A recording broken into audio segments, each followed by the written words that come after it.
واليدان تزنيان زناهما البطش أو كما قال عليه الصلاة والسلام সমস্ত প্রশংসা ও ইজ্জতের জালাল যারা বলে ইজ্জতের জালাল আমাদেরকে মুসলমানের করে জন্ম দিয়েছেন,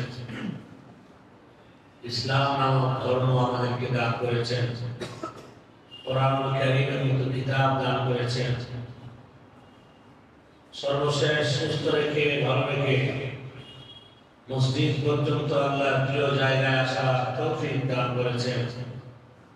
এটা শুধুই মাত্র রব্বুল কারীমের ইহসান এবং দয়া এবং মেহেরবানি। সেজন্য এটা আমাদের নিজস্ব কোনো ক্রেডিট না, যোগ্যতা না, ক্যাপাসিটিও না, এটা একমাত্র শুধুমাত্র আল্লাহ পাকের কৃপা। এই জন্য রব্বুল ইজ্জতুল জালালের আলিশান দরবারে কালিমাতুল শুকর গুজার করছি।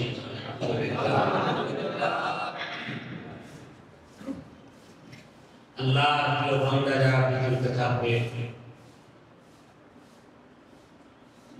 তাদের এক নম্বর গুণ ছিল তারা জমিনে নম্রভদ্র হয়ে চলবে।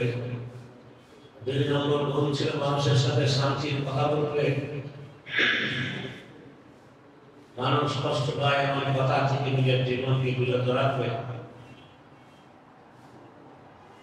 তিন নম্বর গুণ ছিল যারা রাত্রেবেলায় তাহাজ্জুদ করে আল্লাহর কাছে কাঁদবে, রাতের আধারে সেজদা করে যারা মালিকের কাছে কাঁদে আল্লাহর ভয়ে, এই মানুষগুলো আল্লাহ তাআলার প্রিয় বান্দা।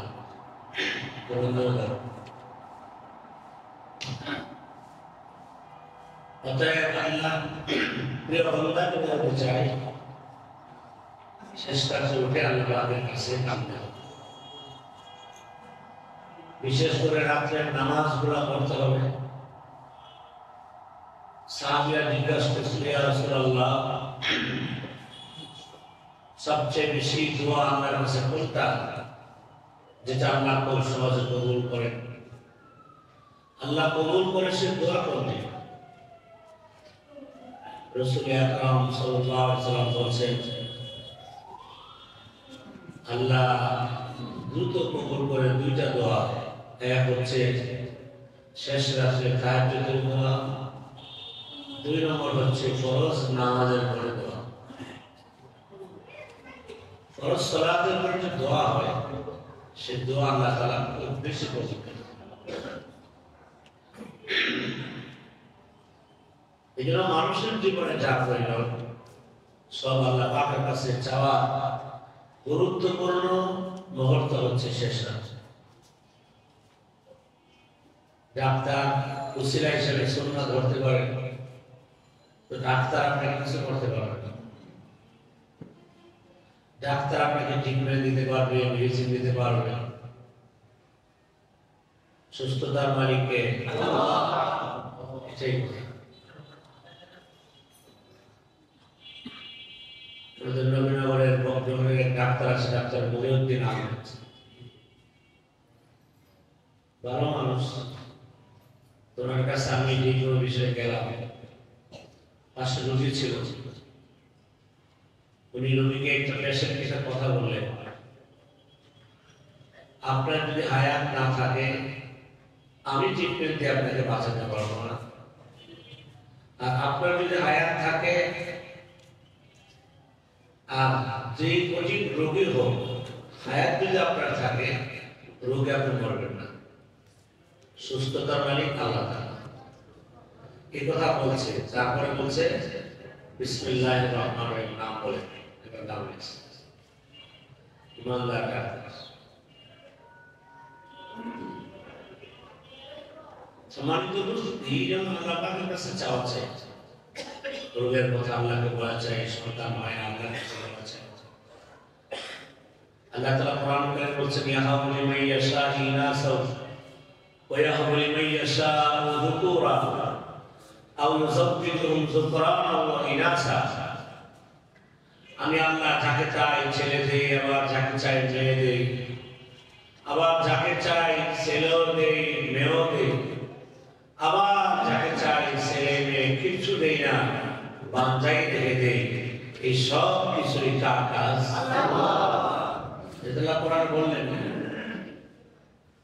কাজেই আল্লাহ যদি শুধু ছেলে দিয়ে থাকে আপনাকে 5টা ছেলে মেয়ে নাই, বুঝতে হবে এটা কে দিছে? আপনি যদি মনে করেন যে আমার এই দয়াল বাবা আল্লাহ দিছে, এই কথাগুলো এই জন্য বলি যে অনেক মানুষ এগুলো বিশ্বাস করে যে মুখে দিচ্ছে। হ্যাঁ, কোনো ভালো মানুষ আপনার জন্য দোয়া করতে পারে, আমি আপনার জন্য দোয়া করতে পারি। দোয়া করেই তো, দোয়া করে কার কাছে? এটা দিবে কে? মুখে দিচ্ছে, দয়ালে দিচ্ছে, খাজা বাবা দিচ্ছে।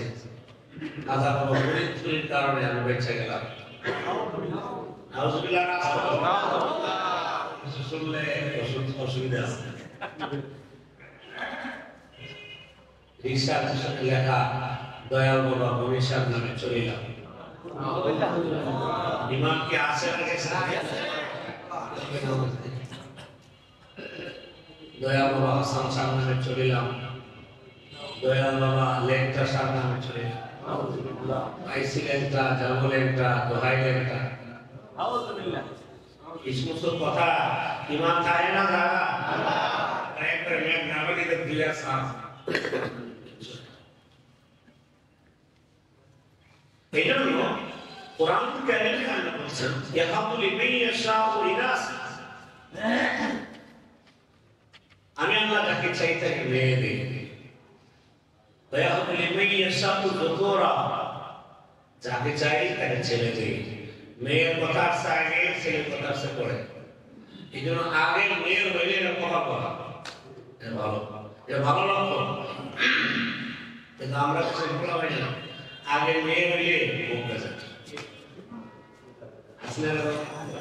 এটাও তকদীরের বিষয়ে আপত্তি, এটা ইমানে খাতরা। আল্লাহ রাসূল সাল্লাল্লাহু আলাইহি ওয়াসাল্লামের আগে কি হয়েছে? নবীজির 4 মেয়ে, বড় মেয়ের নাম যায়নব রাদিয়াল্লাহু তাআলা। নবীজির ছেলে সবগুলোই ছোট ছোট, 3টা ছেলে ছিল, সবগুলোর ছেলে নাবালেগ থাকতে দুনিয়া থেকে চলে গেছে। একটা ছেলে দুনিয়াতে ছিলেন না। প্রশ্ন হলো নবীজির ছেলে বেঁচে থাকলে লস কি হইত? কথা আছে, আল্লাহ বাঁচায় রাখলেন না কেন? জাকারিয়া নবীর ছেলে বেঁচে ছিল, ইয়াহইয়া নবী হয়েছে। দাউদ নবীর ছেলে বেঁচে ছিল, সুলাইমান নবী হয়েছে। তো অন্যান্য নবীর ছেলে যদি বাচ্চা নবী ভিতরে থাকতে, তা আমরা নবীর ছেলে বেঁচে থাকলে অসুবিধা কি আছে? না, আমাদের নবীর পরে আর কোনো নবী নাই। নবীর দরজা বন্ধ। নবীর সন্তান যদি নবী না হয়, এটা নবীর জন্য অপমান। এই জন্য ছোট থাকতে আল্লাহ তার নবীর ছেলেদেরকে নিয়ে গেছেন। আমাদের নবীর পরে নবুয়তের দরজা বন্ধ। তাই আমি যেটা আপনাকে বোঝাইতে চাচ্ছি সেটা হচ্ছে আল্লাহ তাআলা আমাদের নবীকে আগে কি সন্তান দিয়েছেন? কন্যা দিয়েছেন। কন্যা বেশি হলে অসন্তুষ্ট করার কিছু নাই। অনেক বাপ সমাজে আছে 5টা 6টা ছেলে, খোঁজ খবর নেয় না। 2টা মেয়ে মাশাআল্লাহ এত খবর নেই। পরে বাবা নিজেই বলে আহা পুত্র যদি আল্লাহ ভোগ না দেয় আমার জিদে আলাই কত ভালো ছেলে। মেয়েদের অন্তরে বাবার প্রতি মায়া বেশি বেশি। বাবার কোনো দুঃখ কষ্ট শুনলে সকলের আগে দৌড়াইয়া বাবার পাশে থেকে হাজির হয় সেটা আপনার মেয়ে। মায়াই মেয়ে তো মায়ের মা মায়া ভাবছে বেশি না। বাপের বাইরে ঘরতে বাইর করে দিল, মা দরজার মধ্যে চায় থাকে যদি আইতো হয়ে গেছে বাপে ভিতরে গেছে। মায় শাশিরার ঘরে করে কি গো তোমরা বলে হ্যাঁ আইছে ও কেন হ্যাঁ বাপে মেরে দিচ্ছে। আমরা ছোটবেলায় দেখছি বাপে মাইরে দিত, বাপের ঘরে বাস বাড়িতে আসতে পারতাম না। মায়ের 3টা বাইর করে সিফাত করে হয় মা তো মার মায়াই বেশি। এই জন্য মেয়ে হলে খুশি হবে ইনশাআল্লাহ, বলেন মাশাআল্লাহ। মেয়ে হলে আকিকা করতে চায় না। তো আল্লাহ যাকে চান তাকে বিয়ে দেন, আবার যাকে চান তাকে ছেলে দেন। ছেলেও লাগবে, মেয়েও লাগবে, দুটোই আল্লাহ কাজ। আবার আল্লাহ তাআলা বলেন যাকে চান ছেলে মেয়ে দুটো বিয়ে দেন। এরকম আছে না? অনেকে আছে 4 ছেলে মেয়ে নেই, অনেকে আছে 4 মেয়ে ছেলে মেয়ে, অনেকে আছে 2 ছেলে 2 মেয়ে, আবার অনেকে আছে যুগের পরে যুগ ছেলে মেয়ে কিছু নেই। বলেন এই যে 4টার অবস্থা, এটা আল্লাহ বলছে কোরআনে, এটা 4টা কে করে? আল্লাহ। কাজেই যেহেতু সন্তান আল্লাহ তাআলা দান করেন, অতএব যেহেতু ছেলে মেয়ে আল্লাহ দান করে, ছেলেও আল্লাহ দেয়, মেয়েও আল্লাহ দেয়, যাকে চায় ছেলে মেয়ে দৌড়া দেয়, যাকে চায় ছেলে মেয়ে একটু দেয় না। যেহেতু সবকিছু আল্লাহ দেয়, অতএব চাইবো খাবার কথা, অতএব চাইবো বাগদাদ শরীফে, অতএব চাইবো এই যে শাহজালাল আছে না, বলে চাইবো কার কাছে? আল্লাহর কাছে চাওয়ার সময়টা কখন? বলে কখন? আপনি সিটে ঘুমাতে আল্লাহ ডাকে আপনাকে দেওয়ার জন্য, আর আপনি ঘুমান, তো আপনি রহমানের বন্দা হবেন কি? আল্লাহ রাব্বুল আলামিন বলেন ওয়াল্লাযীনা ইয়াবিতুনা লিরাব্বিহিম সুজদান ওয়া কিয়ামা, রাত্রি যাপন করে সিজদায় থাকে, দাঁড়ায়া থাকে, রুকুতে থাকে। আল্লাহর নবীর সাহাবীরা, নবী পাকের সাহাবীদের প্রশংসা আল্লাহ কোরআনে করেছেন। আল্লাহর নবীর সাহাবীদের প্রশংসা আল্লাহ কোরআনে কারিমে করেছেন। কি প্রশংসাটা আল্লাহ করেছেন? আল্লাযীনা, আল্লাহ রাব্বুল আলামিন বলেন মুহাম্মাদুর রাসূলুল্লাহ ওয়াল্লাযীনা মাআহু আশিদ্দাউ আলাল কুফার। আমার রাসূল মুহাম্মদ সাল্লাল্লাহু আলাইহি সাল্লাম আল্লাহ পাকের রাসূল, কোন সন্দেহ নেই। সারা দুনিয়া কাফের মুমিনরা বিশ্বাস করে না মুহাম্মদ যে আল্লাহর রাসূল। আমি আল্লাহ কোরআন নাযিল করে কোরআনের মধ্যে ঘোষণা জানাই দিলাম, কিয়ামত পর্যন্ত মুহাম্মদ হলেন আল্লাহর রাসূল। কাজে আবু জাহেলের রাসূল না বললেও কিয়ামত পর্যন্ত রাসূল ডিক্লার আল্লাহ কোরআনে দান করেছেন। এই কথা বলার পরে নবীরা কোনো কথা বলেন নাই, মুহাম্মদ আল্লাহর রাসূল এই কথাটা আল্লাহ বললেন। সূরা ফাতিহার শেষে আল্লাহ তাআলা বলেন, নবী পাকের সাহাবীদের গুণাবলী আল্লাহ বলেন ওয়াল্লাযীনা মাআহু, ওই সমস্ত লোকেরা যারা নবীর সাথে আছে, নবীর সাথে যারা আছে তাদেরকে বলা হয় নবীর সাহাবী। নবীর সাথে যারা আছে তাদেরকে কি বলা হয়? সাহাবী মানে হলো সাথী, ফ্রেন্ড, বন্ধু, কাছে কাছে। আল্লাহ নবীর পাশে যারা ছিলেন তারা নবী পাকের বন্ধু সাহাবী। আবু বকর সিদ্দিক আমার নবীর কি সাহাবী? সাহাবীদের মধ্যে 32 মধ্যে আবু বকরের নাম কয় নম্বর? মাশাআল্লাহ, বাবা বলবো হযরত ওমর ফারুক আল্লাহর নবীর কি সাহাবী। যদিও নবীর শ্বশুরের পরিচয় হলো পরে, নবীর শ্বশুরের পরিচয় পরে, আবু বকর আমার নবীর শ্বশুর। কারণ আবু বকর সিদ্দিক রাদিয়াল্লাহু আনহু কন্যা হযরত আয়েশাকে আমার নবীর কাছে বিবাহ দিয়েছেন, সেই জন্য আবু বকর সিদ্দিক আমার নবীর শ্বশুর। জামাই শ্বশুর অসুবিধা নাই, জামা শ্বশুরের করা যায় অসুবিধা নেই, আমরা এগুলা খাওয়া দাওয়া করেন। This is nothing, my brother. সোয়ালের মধ্যে জবাব দিয়ে দিলাম। আহা, আল্লাহ তাআলা আমাদেরকে দ্বীনের শরীর বুঝা, আল্লাহর মহব্বতের আগুন আমাদের পরিচয় দাও।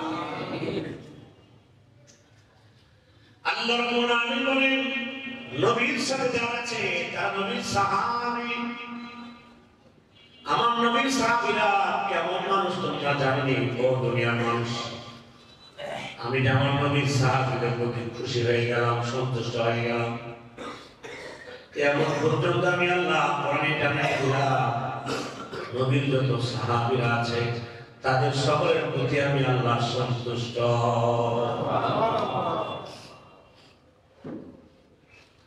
আল্লাহ নবীর সাহাবী তাদের গুণাবলী আমরা তারা কোরআন কারীমে বর্ণনা করেছেন।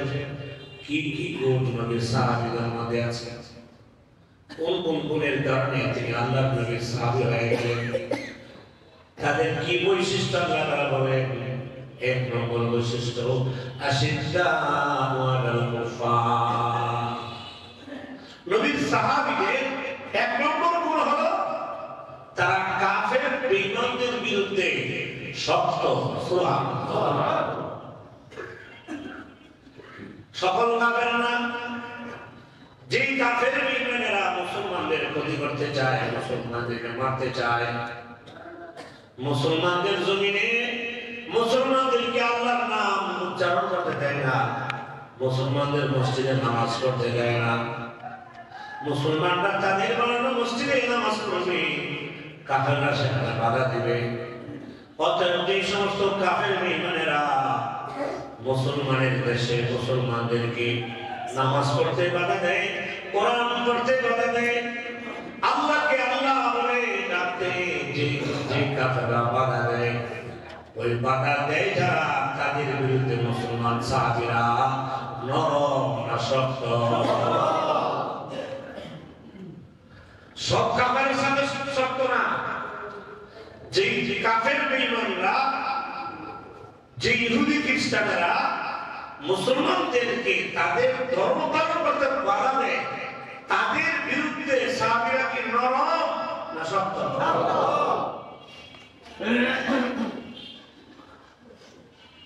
শত বছর ধরে আমার বাবরি মসজিদ, শত বছর ধরে বাবরি মসজিদ মুসলমানেরা নামাজ পড়ে, এতদিন পরে মসজিদের পাশে মন্দির খুঁজে পায়। আমার এই ছোট্ট বাংলাদেশে আপনি ইতিহাস দেখান যে আমরা কোন একটা মন্দির ভেঙে আমরা মসজিদ বানিয়েছি। 650 বছর ভারতবর্ষ মুসলমানেরা শাসন করেছে, কোন মুসলিম শাসক কোন গির্জা ভেঙেছে, কমরা ভেঙেছে, কোন মন্দির ভেঙেছে? ইতিহাস দেখাতে পারবেন না। ইতিহাস প্রমাণ করে মুসলমানদের মসজিদ ভেঙে হিন্দুরা মন্দির বানিয়েছে। তারপরেও আমরা শান্তি প্রিয় জাতি না, আমরা এদিকে উগ্রবাদী।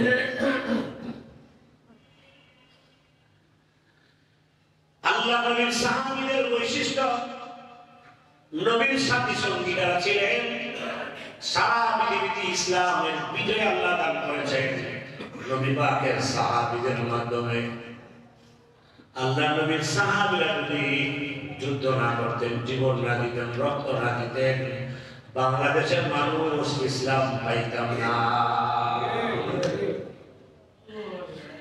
আমরা মসজিদ পাইতাম না। আমরা চিনছি রাসূল, চিনছি কোরআন, চিনছি যাদের ত্যাগের বিনিময়ে, রক্তের বিনিময়ে তারা হচ্ছে প্রথম সারির মুসলমান। আল্লাহ নবীর হাতে ধরা, নবীর সামনে থাকা স্টুডেন্ট, ছাত্র, নবীর সাহাবী। সুবহানাল্লাহ। নিজের স্ত্রীকে বিধবা বানিয়েছেন, সন্তানকে এতিম বানিয়েছেন, ঘর বাড়ি সব কিছু ইসলামের জন্য বিলীন করে দিয়ে নিজকে আল্লাহর রাস্তায় শহীদ করে দিয়েছেন। বাড়ি হচ্ছে মদিনায়, কবর হয়ে গেল ফিলিস্তিন, বাড়ি হচ্ছে মক্কায়, কবর হয়ে গেল রাশিয়া। 1.25 লক্ষ সাহাবীদের মধ্যে 10,000 সাহাবীদের কবর হয়তোবা মক্কা মদিনা খুঁজে পাবেন, বাকি লক্ষেরও বেশি সাহাবীদের কবর সারা পৃথিবীতে ছড়িয়ে ছিটে আছে, শুধু আল্লাহ দ্বীনের প্রচার প্রসার করার জন্য।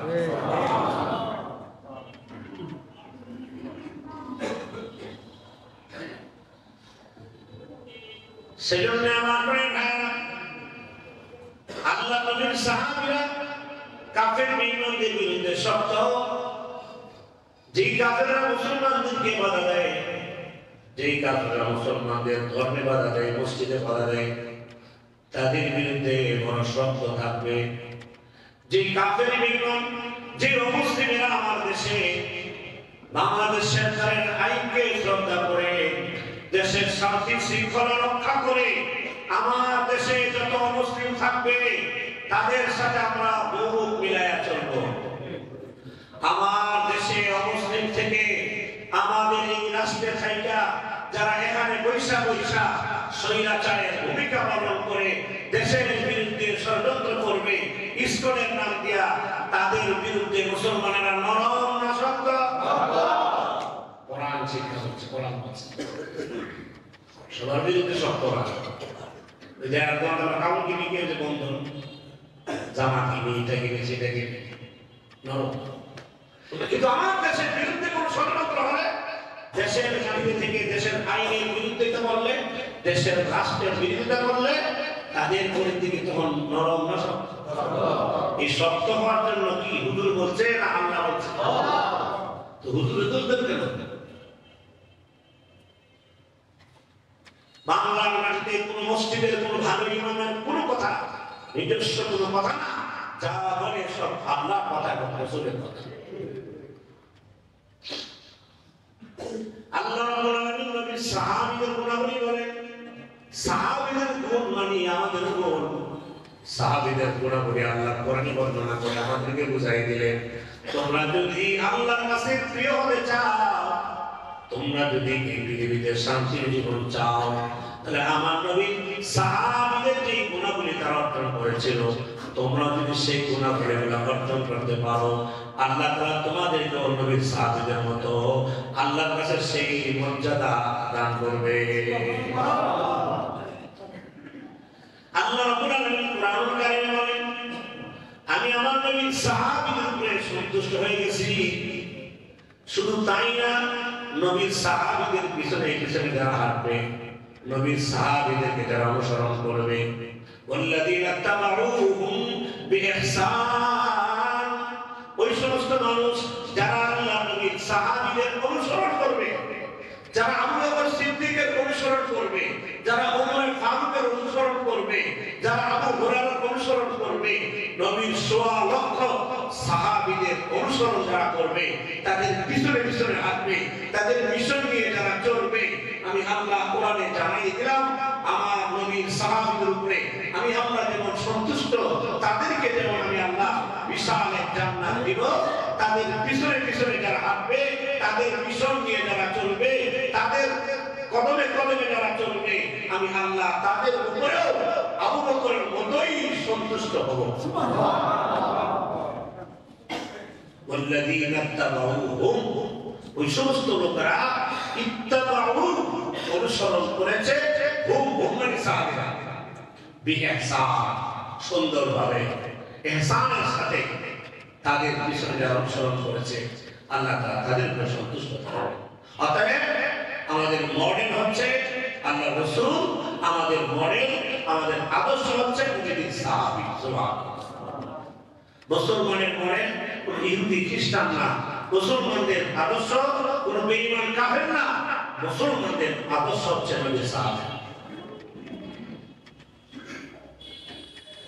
আল্লাহ নবীর সাহাবীদের যে গুণাবলীগুলো বলছিলাম, এক নম্বর কাফেরদের বিরুদ্ধে শব্দ, দুই নম্বরে আল্লাহ তাআলা বলেন রহমাউ বাইনাহুম, নবীর সাহাবীরা পরস্পরে হলো সদয়, তারা মুসলমানেরা একজন আরেকজনের সাথে সদয় হবে, নম্র আচরণ করবে, ভালো আচরণ করবে। মুসলমানেরা পরস্পরে মারামারি করে না, ঝগড়া ফাসাদ করে না, একজন আরেকজনের গীবত করে না, একজন আরেকজনের বিরুদ্ধে ষড়যন্ত্র করে না, একজন আরেকজনের বিরুদ্ধে মিথ্যা মামলা দেয় না, একজন আরেকজনের টাকা মাইরা খায় না, একজন আরেকজনের জমি দখল করে না। এটা মুসলমানের স্বভাব হইতে পারে না? আরো জোরে না। তো কোন মসজিদ বাইরে গেলে চল কোথায়? মসজিদে কোথায় না? আমি বাইরে থাকতো ওসি সাহেব বলে আমার কাম না গেলে বলে আমি আল্লাহ মিলা করি। মসজিদের পরিবেশটা তো বাইরে নাই, টুপিটা পড়লে হইতো শয়তান মাথা কামায়। কি সুন্দর মসজিদ, একসাথে একই কাতারে, চেয়ারম্যান যেই কাতারে, তার বাড়িতে ঝাড়ু দেয় সেও হিংসা নাই, বিভেদ নাই। এই শিক্ষাটা যদি আমরা লালন করে মসজিদের বাইরেও থাকতে পারতাম, আরে জান্নাত তো পরে, দুনিয়াতেই আল্লাহ তাআলা জান্নাতের শান্তি দেন। কিন্তু পারলাম না তো।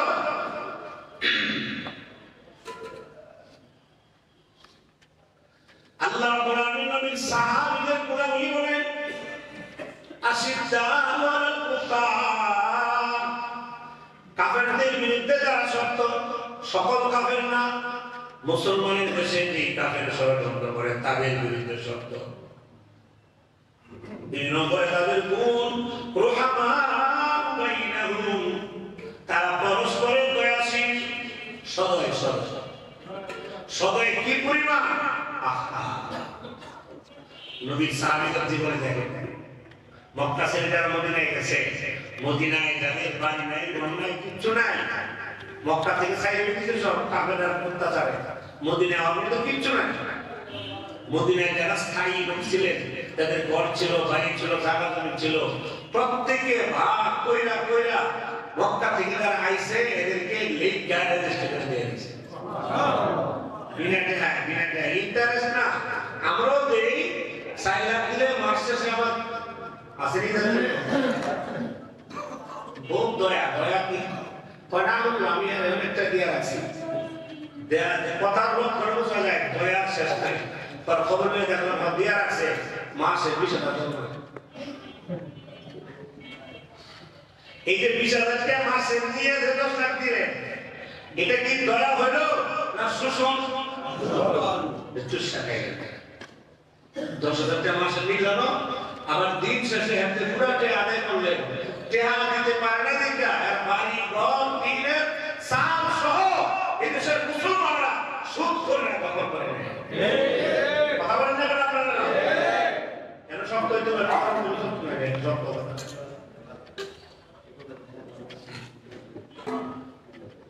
সুদ খাই কি আঙুল ফুল্লা প্লাস, আবার হুজুরের সরকারি মাথা পান কি সরকারি না, সুদ করে আবার কিছু সরকারি, সুদ করে আবার বিষয় ব্যক্তিত্ব, সুদখোরকে কোনো মাহফিলে প্রধান অতিথি করা যাবে না, সুদখোরকে কোনো মসজিদের সভাপতি বানানো যাবে না, সুদখোরকে সামাজিকভাবে কোনো সম্মান দেওয়া যাবে না। আমরাই সুদখোরদেরকে এইভাবে আগে বাড়িয়েছি। ঠিক কোন ঠিক হয়ে ঘরে গেলে মাথায় কিছু দেবে তো মনে হয় না আপনারা যেই অবশ্যই ছিলেন একটা সাধারণ দুইটা খাওয়া দাওয়া খাই রাগ করতেছিলেন আপনারা।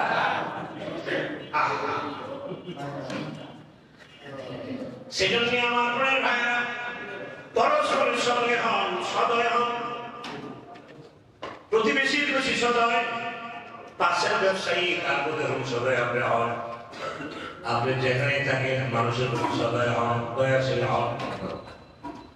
নবী বলেন, আল্লাহ নবী বলেন, قال رسول الله صلى الله عليه وسلم ارحموا من في الارض ويرحمكم من في السماء। আল্লাহ নবী বলেন, ও আমার জগতের উম্মতেরা, জমিনে যারা আছে তাদের উপরে দয়া করো, জমিনবাসীর উপরে যদি দয়া করতে পারো, আসমানের মালিক আল্লাহ তোমার উপরে দয়া করবে। আল্লাহ দয়া পেতে হলে জমিন আর উপরে কি করতে হবে? কাজেই 2 লাখ টাকা দিয়ে মাসে মাসে 5,000 টাকা নেওয়া, এটা দয়া? এটা দয়া? দয়া হচ্ছে দয়া করে দয়া কোনটা? দয়া হবে এটা 7,000 টাকা মাসে বেতন পায়, 8,000 টাকা মাসে বেতন পায়, তারপরও জানাজার নামাজে দোয়া করে, মসজিদে দোয়া করে, কবরে বসে দোয়া করে, বাবার জন্য দোয়া করে, মার জন্য দোয়া করে, ছেলে মেয়েদের দোয়া করে, সবার জন্য কান্দে দোয়া করে, আযাব গজব যেন আসতে না পারে, জাতিকে যেন আল্লাহ রক্ষা করে, তাহাজ্জুদ করে পড়ে মসজিদের ইমাম অল্প টাকায় বেতন পেয়ে জাতির জন্য কান্দে দোয়া করে, সকালবেলায় 150 ছাত্র কোরআন পড়ায় মাগনা, জানাজা নামাজ পড়ায় মাগনা, আপনাদেরকে আল্লাহর দ্বীনের কথা বলে, মসজিদে আল্লাহর দ্বীনের কথা বলে, বিপদে পড়লে আপনার পাশে দাঁড়ায় কান্দে। আল্লাহর কসম করে বলি, এই আলেমরা এই জাতি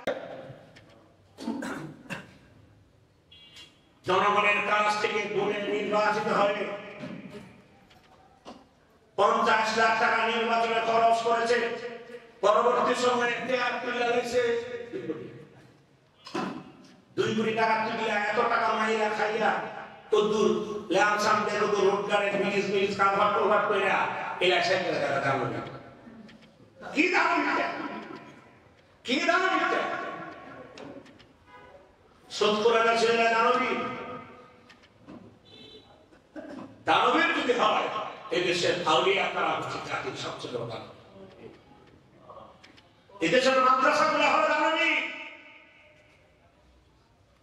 মানুষ পাপ করতে করতে আসমান থেকে আযাব গজব নামায় নিয়ে আসে, আসমান থেকে জিবরাইল আযাব নিয়ে আসতে চায়। সারা পৃথিবীতে করোনায় আক্রান্ত বাংলাদেশের বুদ্ধিজীবীরা বলেছিল করোনা যেই মিলে গ্রাস করেছে বাংলাদেশের রাস্তাঘাটে মানুষ বইরা থাকবো, দেখা কেউ থাকবে না। কিন্তু দেখা গেল বাংলাদেশেরই কোরআনে কোরআনে থাকা ছাপেজি মাদ্রাসাগুলা, কওমি মাদ্রাসাগুলা, বিভিন্ন আলিয়া মাদ্রাসা, বিভিন্ন ভালো ভালো নেককার ছাত্ররা মানুষগুলা রাত্রে বেলায় ঘুমায়, মোবাইল দেখা ঘুমায়, ফেসবুক টিপা ঘুমায়, ল্যাংটা ছবি দেখা এই ছেলেগুলা ঘুমায়। মাদ্রাসার নিষ্পাপ বাচ্চাগুলা এশারের পরে ঘুমায় গেল, 4টায় উঠে তাহাজ্জুদ করে জাতির জন্য আল্লাহর কাছে কাঁদে।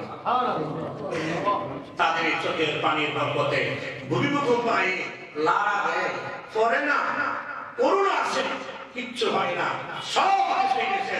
কওমি মাদ্রাসা আলেম আমাদের চোখের পানির দোয়ার বরকত।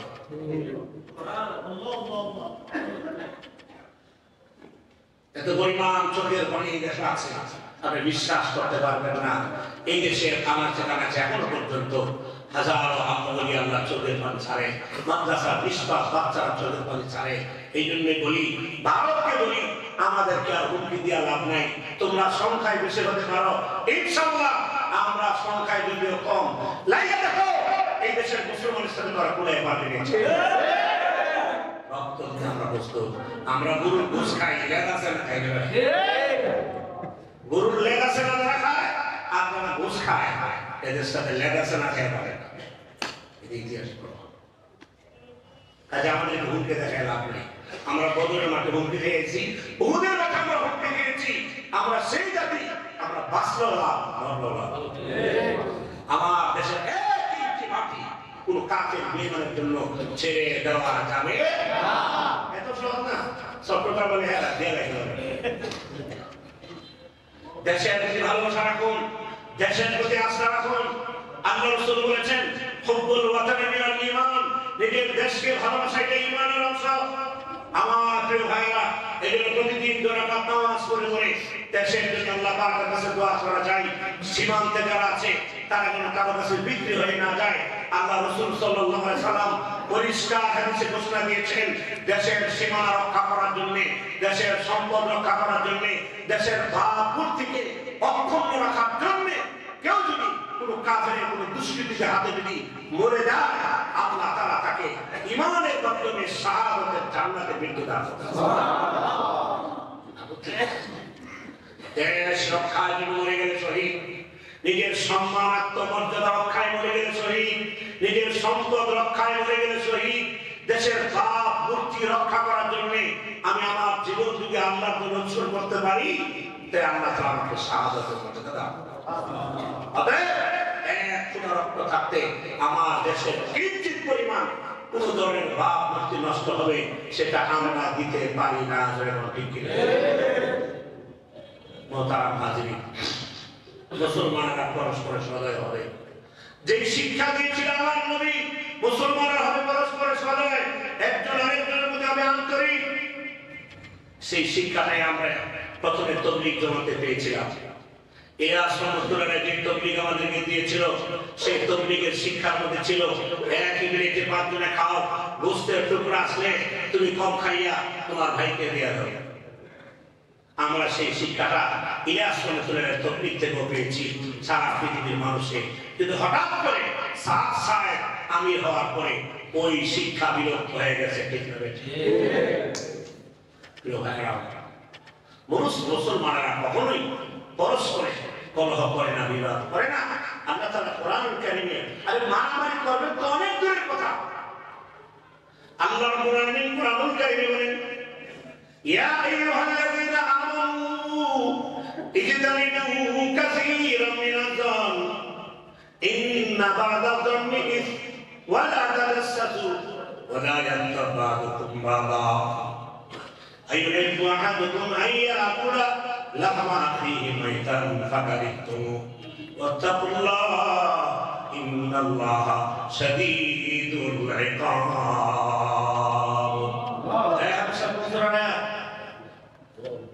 সূরা হুজুরাত তাহলে তো না বলতে খারাপ আবু তাফসীর যাই হোক সূরা হুজুরাত আল্লাহ রাব্বুল আলামিন ইয়া আইয়ুহাল্লাযীনা আমানু হে ইমানদাররা, হে ইমানদাররা, কাদের বলছে? কাফেরদেরকে না ইমানদারদেরকে?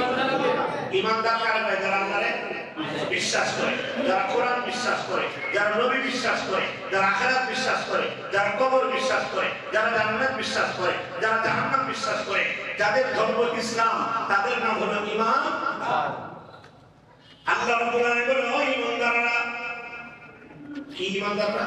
নির্দেশটা দেখেন, ইস্তানিবু কাসীরাম মিনাজ-যন, তোমরা কিন্তু পরস্পর একজন আরেকজনকে খারাপ কোনো ধারণা করিও না, খারাপ ধারণা করিও না।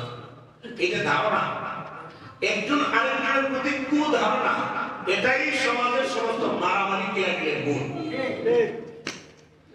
নির্দিষ্ট হওয়ার আগ পর্যন্ত, স্পষ্ট হওয়ার আগ পর্যন্ত যে কোনো অন্যায় অপরাধ, যে কোনো কটু কথা, কোনো বাক্য হয়েছে বলেছে, স্পষ্ট হওয়ার আগ পর্যন্ত শুধু ধারণার উপরে ভিত্তি করে কারোর উপরে কোনো খারাপ ধারণা করো না। এটা গুনাহের কবিরা। কোন মুসলমানকে অহেতুক খারাপ ধারণা করা, সে সুদখোর, সে ঘুষখোর, সে মুখে বাইরে গেছে, হ্যাঁ মনে হয় ষড়যন্ত্র করছে, হ্যাঁ এভাবে পরিচিত আছে, না জানে না ভুল না, কারো ব্যাপারে ধারণা করা কবিরা গুনাহ। কবিরা ইশতানিবু কাসীরাম মিনাজ-যন। ছেলের বউটা বিয়ে করার বাড়িতে আছেন, ভালো মেয়ে, হঠাৎ করে শ্বশুর সন্দেহ করে বলছে, এই ফ্যাসটা আমার বউ এমন হয়, এই লাগাইছে মনে করে সন্দেহ বৃদ্ধি করে ফুটের বউর সাথে চর্চা নেই, শেষ পর্যন্ত হামলা মামলা আছে না নাই, তদন্ত করে দেখে ওরা ডিম কিচ্ছু না। কথা বল না কেন? এই যে কোরআনের একটা নির্দেশ যে শুধুমাত্র অহেতুক সন্দেহ করে কারোর ব্যাপারে পদক্ষেপ না নেওয়া, কাউকে টর্চারিং না করা, এই কথাটা যদি সমাজের মানুষ মানতে পারত, তাহলে আপনি বলেন প্রতিদিন মামলা বা জামিনে আমাদের অতিশব্দ আছে, অতিশব্দ আমাদের বয়ান করতে ভালো লাগে, তারাই লাগে বয়ান করতে ভালো লাগে, সবার এবং বয়ানের সাথে আমারও যদি ভালো লাগতো, তাহলে আমাদের সমাজ পরিবর্তন হতো, ঠিক কিনা? আমার প্রিয় ভাইয়েরা, আল্লাহ বলেন ইস্তানিবু কাসীরাম মিনাজ-যন, অহেতুক কাউকে ধারণা করো না। একজন গিয়ে দেখা সকালবেলায় আজানের নামাজ গায়ে বসে রান্না করছিল, তা আপনি যখন আইসা করছেন, আইসা দেখেন একটা লোক প্রতিমানের মধ্যে, তো দুইটা অবস্থা হইতে পারে, এমনও হইতে পারে সারাদিন চুরি লাইন করছে, সারাদিন ভাব হয়েছে না, মসজিদ দিয়েছে। এটাও হইতে পারে যে এই ছেলেটা সারা রাত তাহাজ্জুদ করছে, হইতে পারে কিনা? কিন্তু আল্লাহ রাসূল বলেন এই লোকটা তো দোনোরই সম্ভাবনা আছে, হয়তো সে সারা রাত চুরির দাঙ্গা করতে পারে, অথবা সে সারা রাত তাহাজ্জুদের নামাজও পড়তে পারে। কিন্তু তুমি যে আইসা আগন্তক দেখলা তার ওজুখানার মধ্যে, তোমার ধারণাটা তার উপরে কি হবে? রাসূল বলে তোমার ধারণা তার উপরে ভালো ধারণা। কি ধারণা করতে হবে? মুসলমানকে অবশ্যই পরস্পরে ভালো ধারণা করা চাই, ভালো ধারণা করা চাই। হ্যাঁ, কারোর যদি আপনার কোনো খারাপ ধারণা থাকে, সেটা আপনার ভিতরে ভিতরে থাকবে, এটা অন্য কাউকে প্রকাশ করা হবে উচিত না। প্রকাশ করলে নিশ্চিত হতে হবে। আল্লাহ কোরআন বলছেন, তোমরা পরস্পর ঈমানদাররা পরস্পর একজন আরেকজনের প্রতি কখনই কোনো খারাপ ধারণা করো না। বলেন হুজুর শাস্ত্রের প্রতি আপনাদের খারাপ ধারণা, শাস্ত্রের প্রতি খারাপ ধারণা, এটা ধারণা না, ওনার বক্তব্যের দ্বারাই কথা স্পষ্ট যে উনি সঠিক পথ থেকে বিচ্যুত হয়ে পথভ্রষ্ট হয়ে গেছে, তার বক্তব্য একদম ক্লিয়ার। এই জন্য আমরা তার ব্যাপারে সিদ্ধান্ত নিয়েছি, ধারণার কারণে না, স্পষ্ট হওয়ার পরে। যে কোনো ব্যক্তির উপরে আমার উপর আপনার খারাপ ধারণা থাকলে আল্লাহ রাসূল সাল্লাল্লাহু আলাইহি ওয়াসাল্লাম একবার তার স্ত্রী নিয়ে যাইতেছিলেন, অন্য সাহাবী দাঁড়ায় রয়েছে, নবীজি বলে ফেললেন এটা হচ্ছে আমার বিবি, আমার স্ত্রী, তাকে নিয়ে যাচ্ছি। এটা বলার অর্থ হলো সে যে কথা মনে না করতে পারে গুরুরা বিদ্যা নবী না জানি কারণে সম্ভাবনা আছে কি? এই ধারণাটা ঠিক না। একটা মেয়ে আমার কাছে আছে, এটা আমার ভাবি হইতে পারে, এটা আমার প্রেমিক হইতে পারে, এটা আমার গার্লফ্রেন্ড হইতে পারে, এটা আমার আপন বউ হইতে পারে, অথবা নিজের আপন মেয়েও তো হইতে। আপনি নিশ্চিত না হইতে এটা আপনার এই কাজটা কি ভালো হইল না খারাপ? এটা কবিরা করে বলেন মেয়ে পাপ করলেন, মহাপাপ। কেন বলেন এই ধারণাটা? কেন বললেন? এই ধারণা করতে আমরা কি বলেছেন?